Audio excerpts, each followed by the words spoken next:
Good evening, everyone. I'm Archita Chaudhry. Thanks so much for joining us. Brad and Jenny have the night off. Both of Georgia's U.S. senators are up for re-election this year, making the Peach State a key battleground this time for the upcoming election. A candidate for one of those seats spent his day in Augusta pushing for support.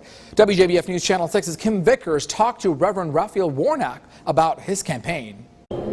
Reverend Warnock spoke to Augusta faith leaders and Richmond County Democrats as part of his Georgia Voices tour. He spoke about civil rights, health care, and the open Senate seat.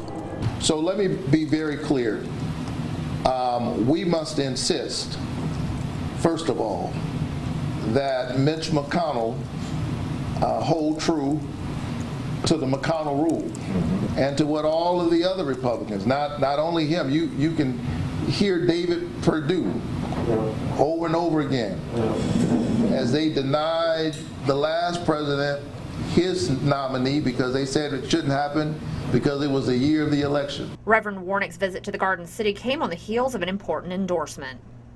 I'm very grateful and deeply honored to have received the endorsement of President Barack Obama. And it means a lot, particularly in this moment in which the Affordable Care Act is under attack. Reverend Warnock says as a healthcare advocate, all Americans deserve the right to affordable health care, and he claims that right is in jeopardy. People are rightly focused on the election, but about a week after the election, there is a hearing in the Supreme Court regarding the future of the Affordable Care Act.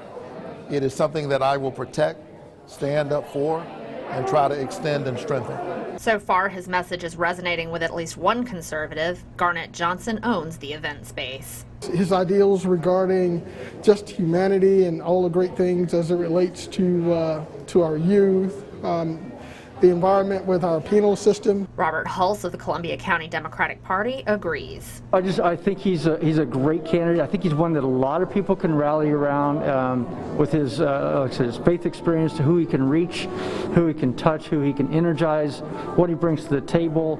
Reverend Warnock is concerned about how divided America is and hopes to be able to bring people together. Behind that is a more fundamental spiritual question about the covenant that we have with one another. And both as a candidate and as United States Senator, I intend to remind us of the commitment that we have to each other as an American people. Reverend Warnock wants voters to know that he is running for Kelly Loeffler's seat, not David Perdue's. He encourages all voters to register to vote before the November 3rd election. In Augusta, I'm Kim Vickers, WJBF News Channel 6.